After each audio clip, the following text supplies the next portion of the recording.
പിതാവിൻ്റെയും പുത്രൻ്റെയും പരിശുദ്ധാത്മാവിൻ്റെയും നാമത്തിൽ ആമേൻ. എൻ്റെ പ്രിയപ്പെട്ടവരെ, ഇന്ന് മാർച്ച് 22 ഞായറാഴ്ച.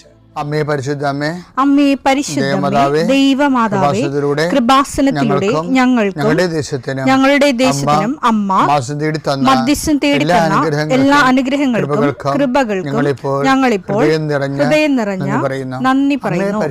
അമ്മേ പരിശുദ്ധമേ, ദൈവമാതാവേ, 2004 ഡിസംബർ 7 ഉച്ചകഴിഞ്ഞ് 2:30 കൃപാസനത്തിൽ സംഭവിച്ച അമ്മയുടെ പ്രത്യക്ഷപ്പെടലിനെ കുറിച്ച് തിരുസഭയ്ക്ക് സമർപ്പിച്ചിരിക്കുന്ന പഠനരേഖകളുടെ സഭാത്മകമായ പഠനം ആരംഭിക്കുവാൻ ഞങ്ങൾ പ്രാർത്ഥിക്കുന്നു. അമ്മേ പരിശുദ്ധമേ, ഭൂസ്വർലോകങ്ങളുടെ രാജ്ഞിയായ അങ്ങേയ്ക്ക് ഭൗമസംരക്ഷണത്തിനായി പ്രപഞ്ചപ്രകൃതിയെ തന്നെ തിരുസഭ പ്രതിഷ്ഠിക്കുവാൻ ഈ പ്രത്യക്ഷീകരണം വഴി ഇടയാക്കണമേ. പരിശുദ്ധമേ, ജപമാല മാതാവേ, സകല കൃപാസനം പ്രാർത്ഥനയോടും ചേർത്ത് ഞങ്ങളിപ്പോൾ പ്രാർത്ഥിക്കുന്ന ഈ കുടുംബത്തിന്റെ പ്രത്യേക നിയോഗം പറ മക്കളെ.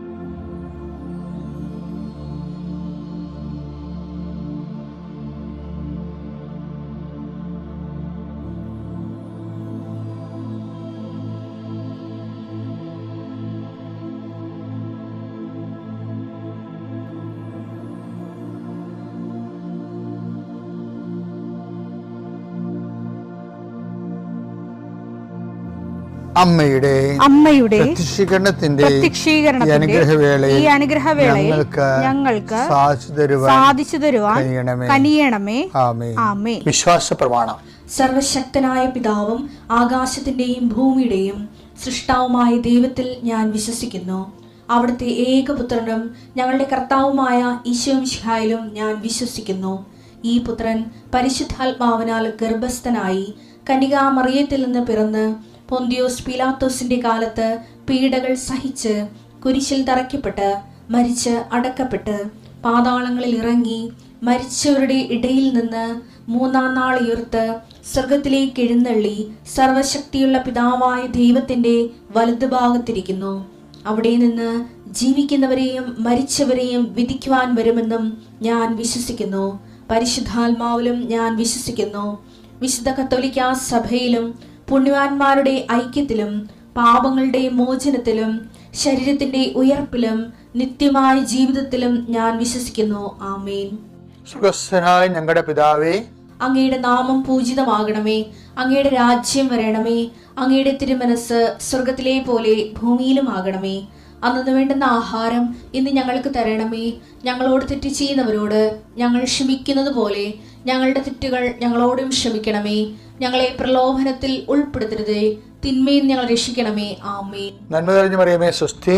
കർത്താവ് അങ്ങയുടെ കൂടെ സ്ത്രീകളിൽ അങ്ങ് അനുഗ്രഹിക്കപ്പെട്ടവളാകുന്നു. അങ്ങയുടെ ഉദരത്തിൻ ഫലമായി ഈശോ അനുഗ്രഹിക്കപ്പെട്ടവനാകുന്നു. പരിശുദ്ധ മറിയമേ, തമ്പുരാന്റെ അമ്മേ, പാപികളായ ഞങ്ങൾക്ക് വേണ്ടി ഇപ്പോഴും ഞങ്ങളുടെ മരണസമയത്തും തമ്പുരാനോട് അപേക്ഷിക്കണമേ. ആമേൻ. നിന്റെ ഉന്നതമായ നാമത്തിന് സ്തോത്രം ചെയ്യുന്നു. കർത്താവേ, നിന്റെ വിശുദ്ധ പൗരോഹിത്യത്തെ മഹത്വപ്പെടുത്തണമേ. കർത്താവെ, സഭയിലുള്ള സാന്നിധ്യം പ്രകടമാക്കണമേ. 40 വർഷം ഞാൻ അർപ്പിച്ച കുർബാനയുടെ യോഗ്യതയായി കൃപാസ്ഥാനത്താര ജീവനോടെ പ്രത്യക്ഷപ്പെടുന്ന മാതാവിൻ്റെ മാധ്യസ്ഥത്തിൽ ഇന്ന് ഈ പ്രാർത്ഥന കാത്തിരിക്കുന്ന എല്ലാ മക്കളെയും ഞാൻ ആശീർവദിക്കുന്നു. കർത്താവെ, നിന്റെ തിരുമുറിവാർന്ന വലത് കർത്താൻ മക്കളെ സ്പർശിക്കണമേ. അടിപ്പണ്ട പോലെ വൈതാക്കാലം പോലെ ദൈവികമായ ശക്തിയിലേക്ക് ആവശ്യിക്കട്ടെ. എല്ലാ കോശങ്ങളിലും എല്ലാ പെശുകളിലും ഞരമ്പുകളിലും ചുമൽ ഉള്ളംകാല് വരെ കർത്താവിൻ്റെ രക്തം പടരട്ടെ. മാരക രോഗങ്ങൾ, തീരാവ്യാധികളെ യേശുക്രിസ്തു നാമത്തിൽ മാറിപ്പോകട്ടെ. കർത്താവെ, അങ്ങയുടെ മക്കൾ ഇന്നെടുക്കുന്ന തീരുമാനങ്ങൾ, അങ്ങയുടെ മക്കൾ ഇന്ന് നടത്തുന്ന യാത്രകൾ, അങ്ങയുടെ മക്കൾ ഇന്ന് കണ്ടുമുട്ടുന്ന വ്യക്തികൾ, അങ്ങയുടെ മക്കൾ ഇന്ന് ഒപ്പിടുന്ന കടലാസുകൾ, രേഖകൾ, കർത്താവെ എല്ലാം നീ അറിയാനും അതിന് മൂലം ഉണ്ടാകുന്ന എല്ലാവിധ അതും ഈ എന്തിനു വേണ്ടിയാണ് ചെയ്യണത്? ആ വിഷയം ലക്ഷ്യം കാണാൻ വേണ്ടി, അത് എത്രയും സ്പീഡായിട്ട് കാണാൻ വേണ്ടിയും. സമയ ചുരുക്കത്തിൻ്റെ അമ്മയെ, സഞ്ചാരി മാതാവേ, അമ്മ ഇവർക്ക് വേണ്ടി മധ്യസ്ഥം വഹിക്കണമെന്ന് പ്രാർത്ഥിക്കുന്നു. ഗർഭിണികളായ മക്കൾ, അവിടെ കുഞ്ഞുങ്ങളെ ഓർത്ത് വിഷമിക്കുന്നവരുണ്ട്. ചിലർക്ക് അനക്കമില്ലാത്ത കുഞ്ഞുങ്ങൾ ഉണ്ടാവും, ചിലർക്ക് രോഗങ്ങൾ മാറാത്ത കാരണം ഉറക്കമില്ലാത്തവരുണ്ടാവും. ഈശോയെ, പലതരത്തിൽ വേദന അനുഭവിക്കുന്നവരും പൊറുക്കാത്ത വ്രണങ്ങളുള്ളവരും ഉച്ചമുള്ളങ്കാലം ഉണ്ടാകുന്ന രോഗങ്ങളൊക്കെ ഏറ്റെടുക്കണേ പ്രാർത്ഥിക്കുന്നു. ഭാര്യ ഭർത്താക്കന്മാർ പിരിഞ്ഞ് താമസിക്കുന്നവർ, ഒരുമിച്ച് താമസിക്കാൻ ആഗ്രഹിക്കുന്നവർ, കുഞ്ഞുങ്ങളില്ലാത്തവർ കർത്താവരെ ആശ്രയിക്കും. ഗവൺമെൻറ് സംബന്ധമായ വിഷയങ്ങൾക്ക് പല നടപടിക്രമങ്ങളിലൂടെ കടന്നു പോകുമ്പോൾ ഒത്തിരി കാര്യങ്ങൾ താമസിച്ച് പോകുന്ന കാരണം കിട്ടിയിട്ട് പ്രയോജനമില്ലാത്ത അവസ്ഥയിൽ വിഷമിക്കുന്നവരും കുരുങ്ങിക്കിടക്കുന്നവരും കർത്താവിൻ്റെ നാമത്തിൽ അഴിഞ്ഞു മാറട്ടെ. എൻ്റെ കർത്താവിൻ്റെ ഉന്നതമായ നാമത്തിൽ, സഭയുടെ അധികാരത്തിൽ നിൻ്റെ യാത്രകൾ, നിൻ്റെ സംസാരങ്ങൾ, നിൻ്റെ ചെയ്തികൾ, നീ ചെയ്യുന്ന പ്രവർത്തനങ്ങൾ, നീ കണ്ടുമുട്ടുന്ന വ്യക്തികൾ, സഞ്ചരിക്കുന്ന വാഹനങ്ങൾ, നിനക്ക് മനസ്സിൽ വിഷമം ഉണ്ടാക്കുന്ന സാഹചര്യങ്ങൾ എല്ലാം കർത്താവിൻ്റെ നാമത്തിൽ ഞാൻ ആസ്വദിക്കുന്നു.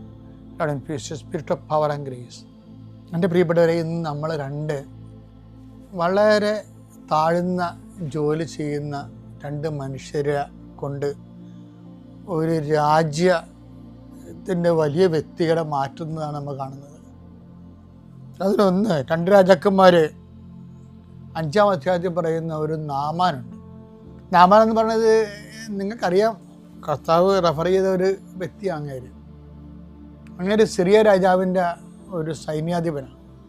ഇപ്പോൾ ഇസ്രയേലുമായ യുദ്ധത്തിൽ ഈ രണശൂരനായ ഒരു മനുഷ്യൻ ഇസ്രയേലിനെ തോൽപ്പിച്ചു. പട്ടാളക്കാരെന്ത് ചെയ്ത് അവിടുത്തെ ഒരു പെങ്കൊച്ചിനെ പിടിച്ചിട്ട് പോയി. അതുകൊണ്ട് ഈ സൈന്യാധിപൻ്റെ വീട്ടിൽ പരിചാരികയായിട്ട് നിർത്തി. പിന്നെ നമ്മൾ നോക്കുമ്പോൾ ഈ നാമാന് ഇത്രയും വലിയ വീരശൂര പരാക്രമമൊക്കെ കാണിച്ച മനുഷ്യന് കുഷ്ഠരോഗം വന്നു. അപ്പോൾ ഇയാളെ ചുരുങ്ങി കഴിഞ്ഞപ്പോൾ വീടുകളിലൊക്കെ എല്ലാം ഭയങ്കര സങ്കടമായി. ഈ രാജകൊട്ടാരത്തിൽ രാജാവിന് സങ്കടം, നാമാൻ്റെ വീട്ടിലും സങ്കടം. അപ്പോഴുണ്ട് ഈ പരിചാരികയായിട്ട് വന്ന ഇസ്രയേലിലെ പെൺകുട്ടി, അവൾ അവിടെ ചെന്നിട്ട് അവരുടെ മതത്തിൽ ചേർന്നില്ല. അതാണ് രസം. ഇപ്പം ഇതിന് പൈസ ഒന്നുമില്ല. ഇപ്പം നമ്മുടെ ഗൾഫിലൊക്കെ വന്ന് ചില ആൾക്കാരൊക്കെ അറബികളുടെ വീട്ടിൽ അല്ലെങ്കിൽ അതുപോലെയുള്ള പണക്കാരുടെ വീട്ടിലൊക്കെ ചെല്ലുമ്പോൾ ചില ആൾക്കാർക്ക് പ്രാർത്ഥന കുറഞ്ഞു പോകണില്ലേ. ഇവളങ്ങനെയല്ല. അവൾ എപ്പോഴും ഓർത്തേക്കാം നമ്മൾ. കാര്യം നമ്മുടെ സ്വത്തിനേക്കാൾ, മനുഷ്യൻ്റെ സ്വത്തിനേക്കാൾ ബൈബിൾ എന്താ പറയണത്? സ്വത്ത് ഒന്നും കൊണ്ടുപോകണില്ല എന്ന് പറഞ്ഞില്ല. കൊണ്ടുപോകണത് എന്താണ്?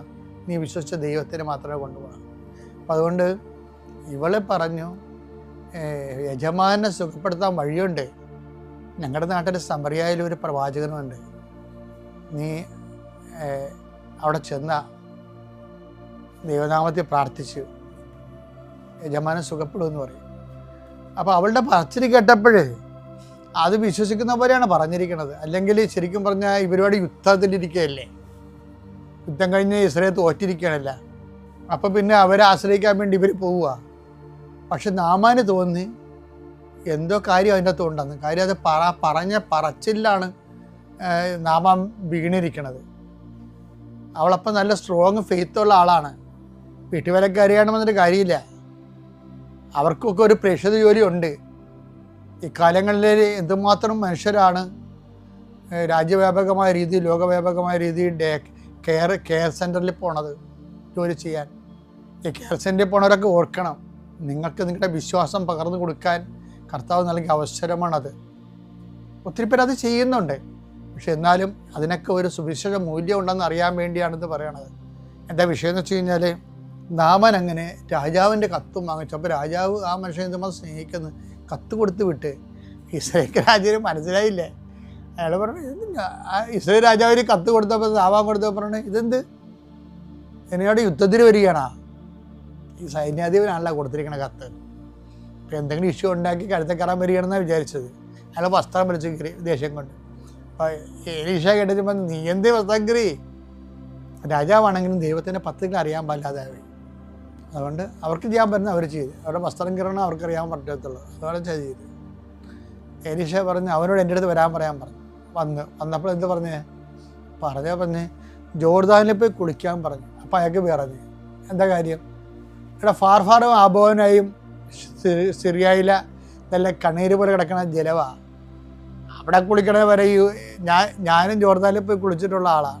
അപ്പോൾ എനിക്കറിയാം അത് ഇത്തിരി കഠിനമുള്ള വെള്ളമാണ്, ഗാഢമായ വെള്ളമാണ്.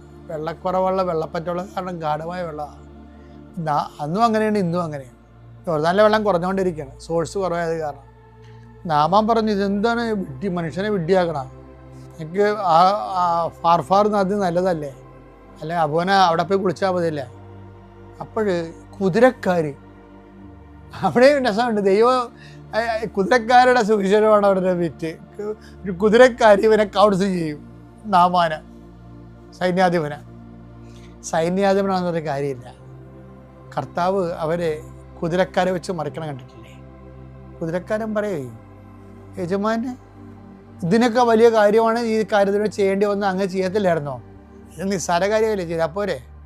അപ്പം അയാൾക്ക് ബോധം വന്ന ഇവരുടെ കൗൺസിലിങ്, കുതിരക്കാരുടെ കൗൺസിലിങ് ഭയങ്കര രസമാണ്. വെച്ചാൽ അവരെ പെട്ടെന്ന് പറഞ്ഞ് കാര്യങ്ങൾ ധരിപ്പിച്ചു. അയാൾ പോയി കുളിച്ചു. അയാളുടെ കുഞ്ഞിൻ്റെ ശരീരം പോലെ അയാൾ മാറിയത്. നമ്മുടെ എന്ത് വിഷയം വെച്ചാൽ എല്ലായിടത്തും വളരെ അഗണ്യരായിട്ടുള്ള മനുഷ്യരെയാണ് ദൈവം വലിയ കാര്യങ്ങളൊക്കെ ഉപയോഗിക്കണം. അപ്പം നിങ്ങൾ പറയുന്നത് ഞങ്ങൾ ചെറിയവരാണ്, ഞങ്ങളുടെ ജോലി ഇതാണ്, ഞങ്ങൾക്ക് ദൈവവേല പറഞ്ഞിട്ടില്ലെന്നല്ല, നിങ്ങൾക്കാണ് കൂടി ദൈവവേല പറഞ്ഞിരിക്കണത്. ഏതവസ്ഥയിലായാലും കർത്താവിൻ്റെ വചനം പ്രഘോഷിക്കണം. അത് സമയം അനുകൂലമാണെങ്കിലും അല്ലെങ്കിലും. 2 തിമോത്തി 4:2 വചനം പ്രസംഗിക്കുക. സാഹചര്യങ്ങൾ അനുകൂലമാണെങ്കിലും അല്ലെങ്കിലും ജാഗരൂകതയോടെ വർത്തിക്കുക.